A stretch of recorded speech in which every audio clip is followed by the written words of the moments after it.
Buenos días a todos, qué bueno que estén conectados.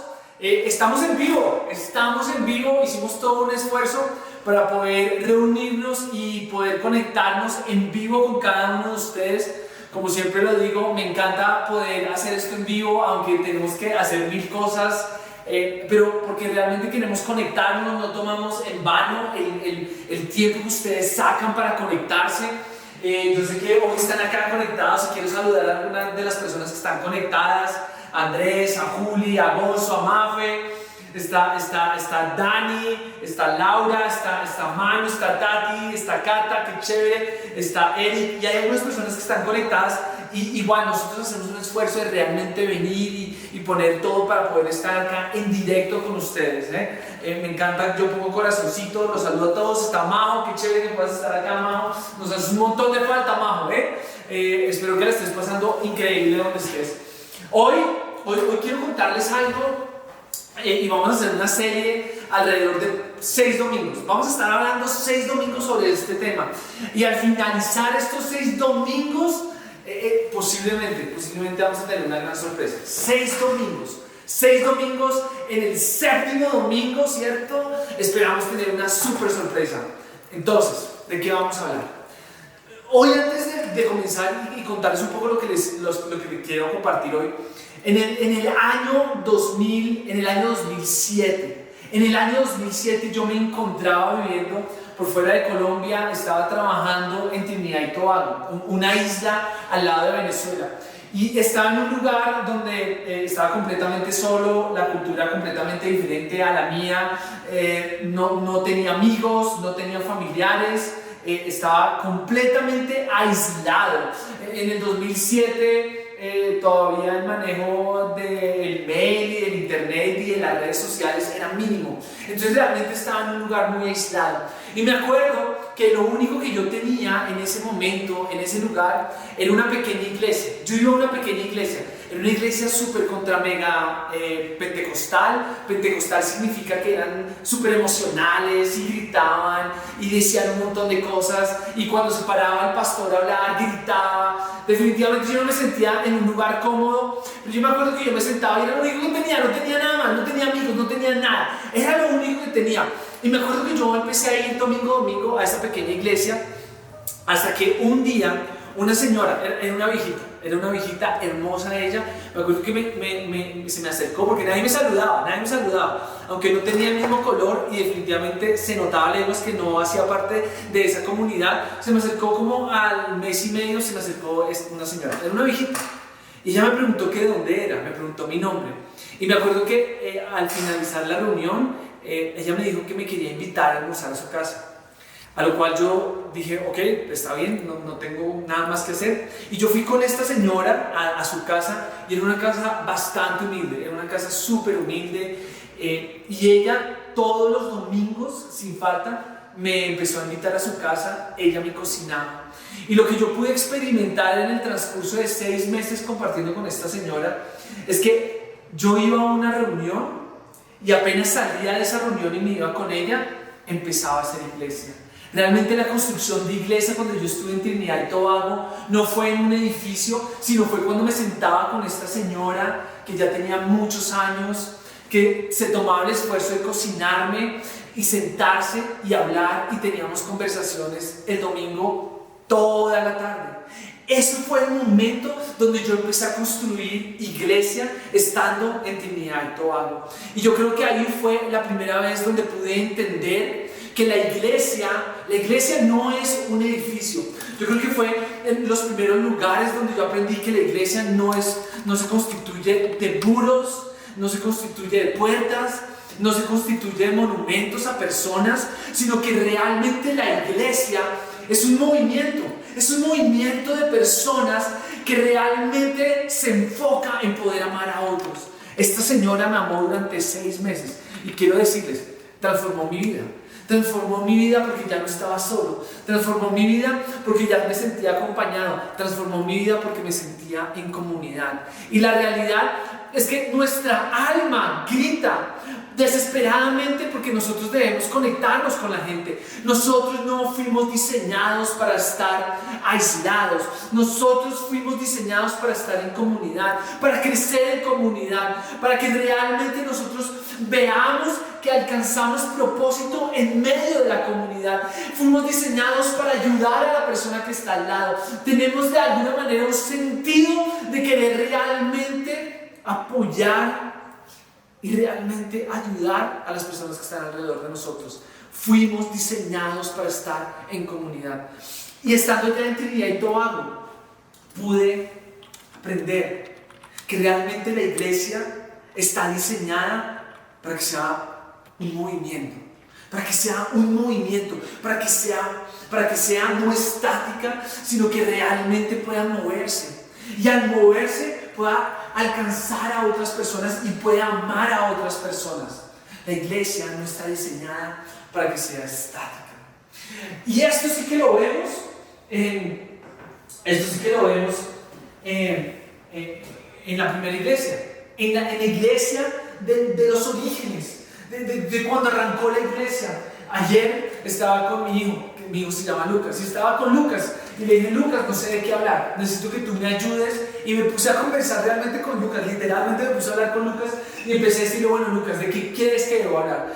¿Cuál crees que debe ser un tema que deba atacar?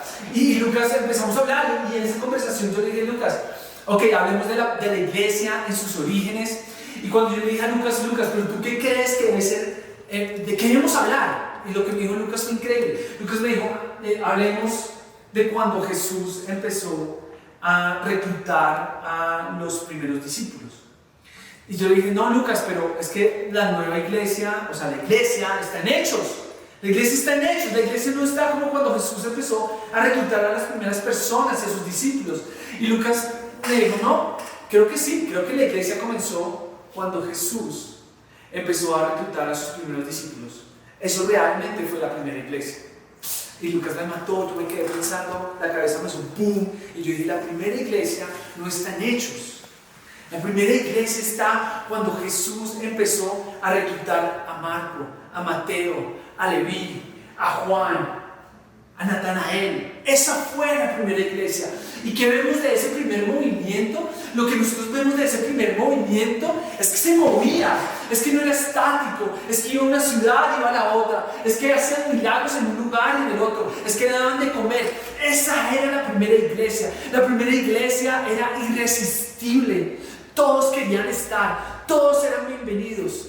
Era increíble.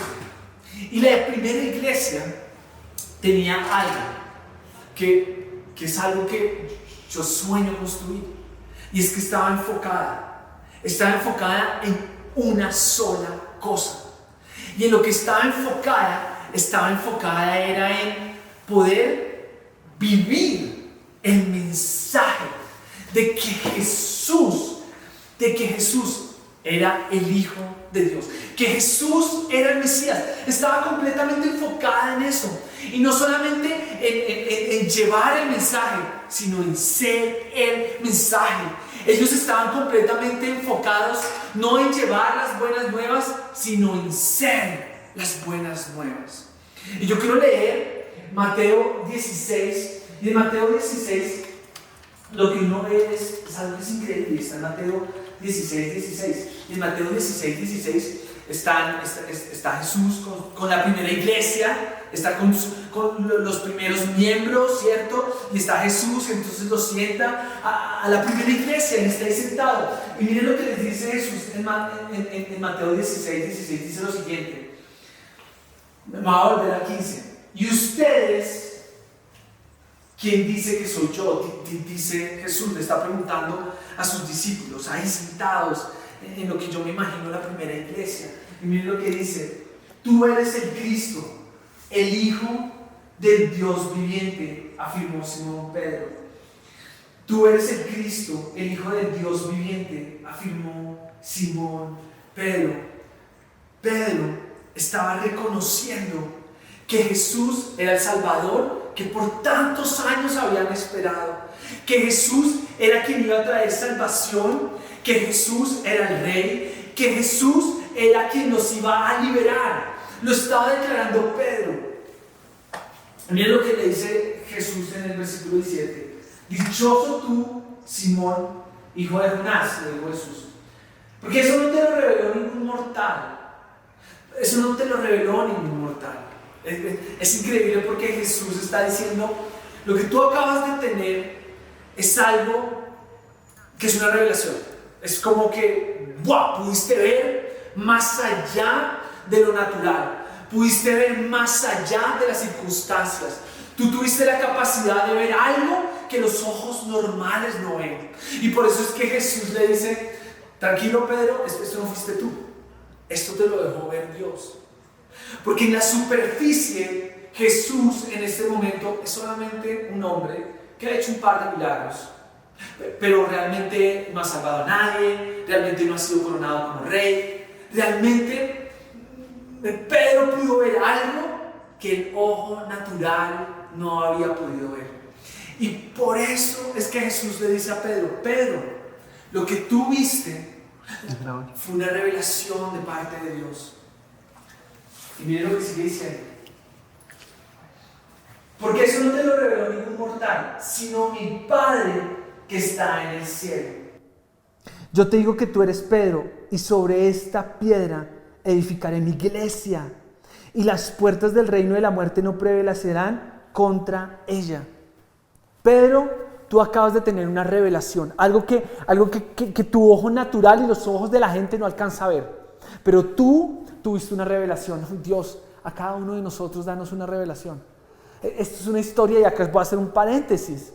Porque cuando nosotros tenemos la capacidad de ver más allá de las circunstancias, cuando nosotros tenemos la capacidad de ver más allá de lo que ven nuestros sentidos, de lo que dice la economía, de lo que dicen las noticias, cuando tenemos la capacidad de ver mucho más allá y ver la capacidad de lo que Dios puede hacer, ¡pum!, es porque Dios nos ha dado la capacidad de hacerlo. Dios a todos nosotros danos la capacidad de ver más allá, de que realmente tengamos una revelación de parte tuya y que podamos ver mi vida, que pueda ver mi vida, que pueda ver mi trabajo, que pueda ver mi familia, que pueda ver mi situación económica. Dame una revelación, que realmente la gente cuando me escuche diga, wow, esto está una locura, y que podamos decir, sí, es una locura, que solamente puede venir de parte de Dios. Y esto era lo que estaba pasando en este contexto. Pero aparte de este contexto, Jesús dice, lo primero que dice es, Pedro, tú tuviste algo que viene del cielo. ¿Por qué te lo digo? Porque tú estás viendo más allá de lo natural. ¡Wow! ¡Qué nota! Y lo segundo que hace Jesús es que da una de las profecías, y es una de mis profecías favoritas de Jesús. Él está haciendo una profecía. Él está declarando algo que va a pasar en el futuro. ¿Y qué es? Dice lo siguiente, dice, ojo, porque yo voy a edificar la iglesia. Primera vez que aparece la palabra iglesia en toda la Biblia. La primera vez. Yo voy a edificar mi iglesia. Primera vez que aparece la palabra iglesia. ¿Y saben qué? Y las puertas del reino de la muerte no podrán pararla. Esto es una profecía. Jesús está diciendo, la iglesia se va a edificar sobre una declaración. Y la declaración es que yo soy el Mesías, dice Jesús. Es la declaración en la cual se va a fundamentar la iglesia. Pero ojo, porque estoy dando una profecía, dice Jesús. Y es que la muerte no va a poder tocarla. Nada va a poder destruir la iglesia. Y es increíble porque hoy lo vemos y decimos, sí, pues la iglesia, bla, bla, bla. Pero es que esto fue hace 2000 años cuando no existía iglesia. Esto pasó hace 2000 años cuando solamente habían 12 personas. Y Jesús vio estas 12 personas. Y cuando vio estas 12 personas, dio una profecía. Y lo que dijo fue, esto, la iglesia. 12 personas, poquitas. Nada lo va a poder destruir. La muerte no va a poder tocarla. La iglesia va a surgir. Y va a ser un movimiento imparable que nada podrá detener. Y hoy en día vivimos esa profecía. Hoy, en cualquier lugar del mundo, en cualquier país, tú puedes encontrar una iglesia. Y es simplemente porque se está cumpliendo lo que Jesús prometió. Es increíble. Y lo que debemos aprender es que la iglesia es movimiento. La iglesia no puede ser un edificio. No puede ser estática. La iglesia es movimiento. Y miren lo que sigue pasando, porque lo que sigue pasando es increíble. Lo que sigue pasando en la historia es increíble. Y lo que sigue pasando en la historia es que Jesús muere, ¿cierto? Jesús resucita. Y cuando Jesús resucita, realmente los discípulos están totalmente empoderados para poder arrancar este movimiento. Y cuando va a arrancar este movimiento, hay un principio que realmente define lo que sucede con este movimiento. ¿Y cuál es la descripción que yo puedo darle a cómo se fue moviendo o las características que tuvo este movimiento? Es que tuvo ritmo. Porque nosotros como personas, como individuos, debemos movernos. Hoy no podemos estar estáticos. Hoy si tu vida está estática, es difícil que dé fruto. Hoy muévete. Y muchas veces estamos quietos y decimos, Dios, no sé qué hacer. Yo quiero decirte algo. En la medida en que tú te empieces a mover, Dios va a empezar a mostrar el camino.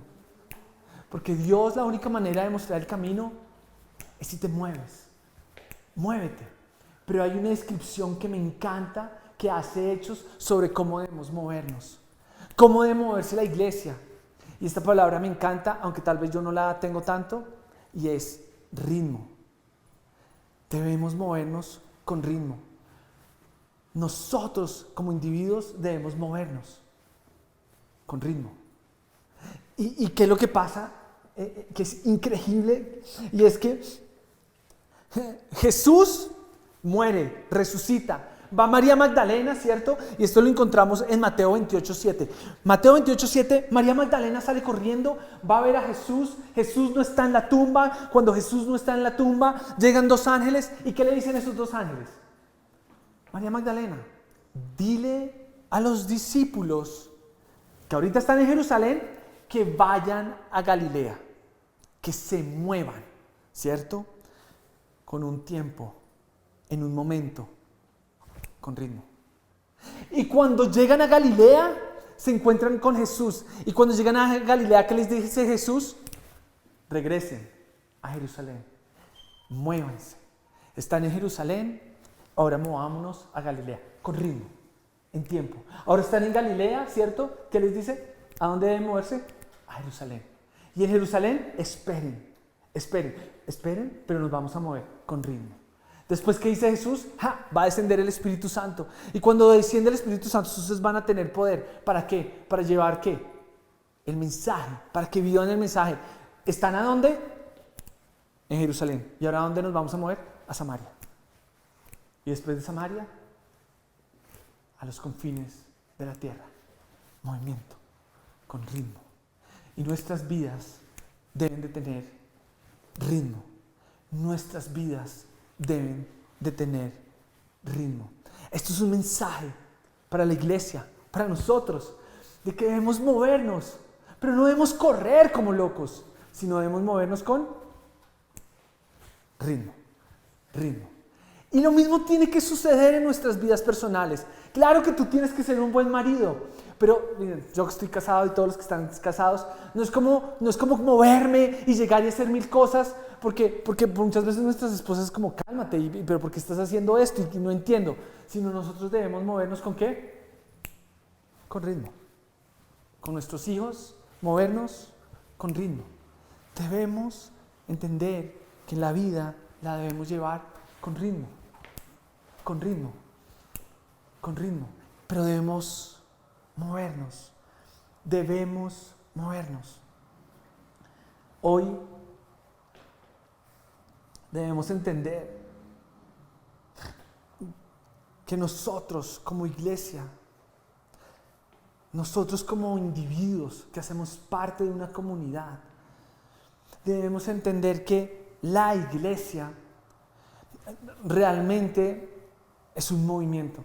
La palabra iglesia en el griego era eclesia. Y me encanta, porque cuando uno hace el estudio de qué significaba eclesia, en ese momento la eclesia era una asamblea de personas. Era la eclesia de soldados, la eclesia de actores, la eclesia de payasos. Era la eclesia, era simplemente una reunión, era una asamblea de personas. Nosotros somos la iglesia, nosotros somos el movimiento, el grupo que simplemente nos identificamos porque vivimos las buenas noticias. ¿Y qué significa vivir las buenas noticias? Vivir las buenas noticias significa que yo entiendo que toda la justicia de Dios, toda la ira de Dios, todo el poder de Dios se apalancó en una persona que era Jesús, para que Dios pudiera mostrarnos gracia, amor y misericordia. Esas son las buenas noticias. Las buenas noticias es que Dios apalancó todo su juicio y todo su poder para darnos gracia, para darnos perdón, para llenarnos de misericordia. Esas son las buenas noticias. Pero Hechos, el libro de Hechos que escribió Lucas, es un llamado a que no solamente se trata de un mensaje, se trata de que seamos buenas noticias. Y hay algo que está en Hechos que quiero leer, porque es algo en lo cual nosotros debemos enfocarnos a vivir. Y es increíble, porque está en Hechos 2:41. Y lo que dice Hechos 2:41 es: así pues, los que recibieron su mensaje fueron bautizados, y aquel día se unieron a la iglesia, a la asamblea, al movimiento. Porfa, rompan, y cuando durante estos 6 domingos rompamos pensar en iglesia, en sillas, en un teatro, rompamos. Hoy mi objetivo es que cada uno de nosotros pueda romper la manera y el imaginario que tenemos de iglesia. Se unieron al movimiento, a este movimiento que no tiene muros, no tiene puertas, no tiene monumentos, no tiene tarimas. Movimiento. Y este movimiento eran las personas moviéndose, no para que las vea un hombre, sino simplemente enfocados en que debían ser buenas noticias. Miren lo que sigue pasando. ¿Se unieron cuántas? 3,000 personas. Miren, el movimiento era completamente irresistible, porque las noticias de que tenemos un Dios que mostró todo su poder, un Dios que mostró todo su poder y todo su juicio, y lo apalancó en la persona de Jesús para mostrarnos gracia y perdón y misericordia, eso es un mensaje completamente irresistible. Es irresistible que yo tenga la oportunidad de poder ser perdonado, que yo tenga la oportunidad de hallar misericordia. No la merezco, pero la tengo, porque Dios quiso que todo el juicio y todo el peso de la ira de Dios cayera sobre la persona de Jesús. Eso fue lo que pasó en la cruz. Y Jesús fue castigado, Jesús fue abandonado para que yo no fuera castigado, ni para que yo fuera abandonado. Ese es el mensaje, esas son las buenas nuevas. Es un mensaje completamente irresistible. ¿Y cuántas personas llegaron en el primer mensaje que dio Pedro? 3,000 al movimiento. Y miren, se mantenían firmes en las enseñanzas de los apóstoles en comunión. Había comunión. Compartían el pan y oraban. ¿Y se acuerdan de la historia con la que comencé? Yo creo que yo hacía iglesia no cuando iba un domingo a sentarme a escuchar a alguien. Yo hacía iglesia cuando estuve en Trinidad y Tobago todos los domingos, porque me sentaba con una mujer anciana que estaba sola, pero podíamos sentarnos en la mesa. Ella podía cocinarme y podíamos hablar por horas, haciendo comunidad, conectándonos. Porque creo que esa es la iglesia. Y el llamado que tenemos hoy es que vivamos esto, que tengamos un mensaje completamente irresistible, que realmente nosotros podamos vivir en comunión, que realmente nos podamos sentar en las mesas, que realmente nos podamos preocupar los unos por los otros, que sea un espacio donde podamos ser vulnerables, que podamos realmente ser abiertos sin juzgar, sin tener prejuicios, simplemente un lugar donde nos podamos acompañar y podamos permanecer juntos. Ese es mi anhelo, y durante los próximos 6 domingos vamos a estar hablando de esto que es un movimiento, de esto que debe ser un movimiento, que es la iglesia. Al final Jesús lo que dijo es: yo voy a crear un movimiento que se trata de mí y que el fundamento soy yo. Eso es lo que decía Jesús. Y nosotros debemos romper esa concepción de iglesia jerárquica, donde hay cabezas, donde hay unos pocos que toman decisiones, donde se juzga, donde se mete en compartimentos, en una iglesia donde está interesada en que la gente esté sentada. Debemos romper eso. Debemos romper la idea de que el objetivo de la iglesia es tener gente sentada. Eso no tiene poder. Eso no tiene poder. Lo que tiene poder es que la iglesia sea un movimiento, que nos metamos por todo lado. Un movimiento que se meta en las oficinas, en los hogares. Un movimiento que sea imparable y que se meta en todo lugar y que empiece a permear cada sitio y rincón de nuestra sociedad. Eso es la iglesia. Eso es la iglesia.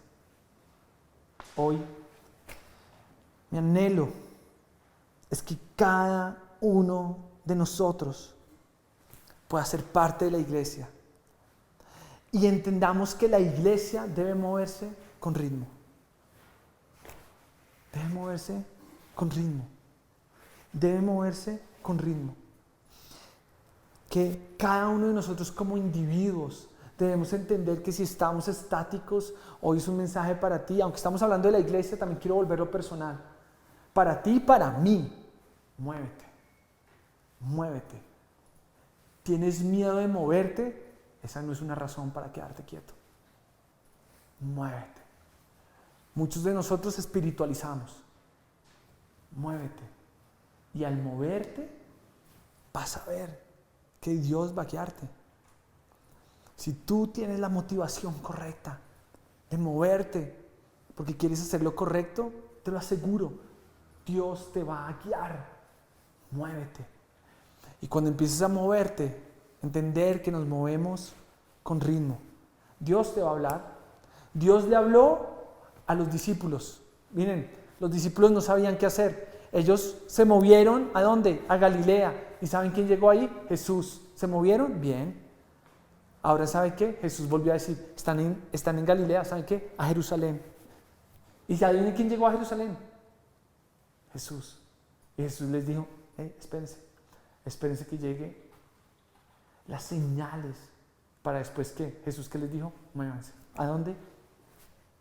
A Samaria, a los confines de la tierra. Muévete.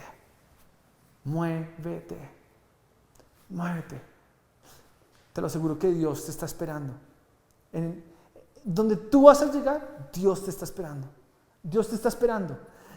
¿Y qué pasa si tú tomas una decisión equivocada, pero con las buenas motivaciones? ¿Sabes qué va a pasar? Dios está esperándote. Dios va a estar esperándote ahí. Dios va a estar esperándote ahí para volver a redireccionarte. Muévete. La iglesia se movió. La iglesia se movió. Y hoy nosotros queremos construir un movimiento. Un movimiento. Para terminar, hoy mi anhelo es que cada uno de ustedes pueda tener ritmo en su vida, que cada uno de ustedes pueda moverse, que cada uno de ustedes haga parte de una comunidad que realmente pueda respirar, que el centro sea Jesús. Ese es mi anhelo para cada uno de ustedes. Y que pueda estar en una comunidad donde haya movimiento. Movimiento. Y ese movimiento se ve traducido en la manera en que nosotros amamos a las personas. Hoy tú te puedes mover. Si haces parte de una comunidad, no importa que no te vean, muévete. Porque la grandeza muchas veces, y la mayoría de veces, no es visible a la gente. La grandeza son aquellos pequeños actos de amor donde tal vez nadie se va a dar cuenta. Pero hay grandeza en esos pequeños actos de amor. Y eso es lo que le da fuerza a un movimiento. Eso fue lo que le dio fuerza a la iglesia. En mi vida personal, eso fue lo que me hizo a mí enamorarme de la iglesia. Estando en un lugar donde estaba completamente solo, donde el pastor nunca me saludó, donde yo, siendo de una comunidad, o sea, se notaba a leguas que no era del país y nadie me saludó, pero yo me enamoré del movimiento, de lo que estaba sucediendo en Trinidad y Tobago, por una mujer, por una anciana. Y ese es el anhelo de que nosotros realmente seamos movimiento. Que esto no se trata de un hombre, sino que se trata de que en el centro esté el mensaje de que somos las buenas noticias. Para terminar, yo quiero orar por ustedes. Yo quiero orar por ustedes. Si a nivel personal realmente sintieron que Dios, no sé, les habló y les dijo muévete, muévete. Hoy yo quiero orar por ustedes para que se muevan, y yo quiero orar por este movimiento que es la iglesia. Que realmente esto no se trate de llenar sillas, sino que esto se trate de afectar la vida de personas. Y sobre todo de afectar las vidas de las personas que no creen. Que ese sea realmente lo que nos mueva. Y Dios, Señor, hoy yo te quiero dar gracias. Gracias porque tú, Jesús, comenzaste un movimiento. Es un movimiento, Jesús, lo que tú comenzaste. Somos movimiento. Hoy permítenos que nosotros no seamos estáticos, sino que podamos salir. Que podamos salir y podamos amar a las personas que están alrededor de nosotros. Y que al movernos lo podamos hacer con ritmo. Que podamos movernos con ritmo, haciendo pausas, sabiendo escuchar y moviéndonos. Hoy llévanos a movernos con ritmo. Y yo oro por las personas que en el nombre de Jesús se puedan mover con ritmo, que puedan en el nombre de Jesús hacer parte de comunidades vibrantes, irresistibles, con un mensaje irresistible. Yo te lo pido en el nombre de Jesús. Amén y amén. Súper, nos vemos el próximo domingo. En el próximo domingo vamos a hablar de quiénes pueden hacer parte de este movimiento. Va a estar muy bueno. Estoy que lo hablo. Vamos a hablar de qué tipo de personas hicieron parte de este movimiento. ¿Qué tipo de personas empujaron este movimiento? Estoy que me hablo. Pero entonces eso lo vamos a hablar el próximo domingo. Gran conclusión del próximo domingo es: nos vemos dentro de 8 días. No me lo puedo tirar. Chao, nos vemos.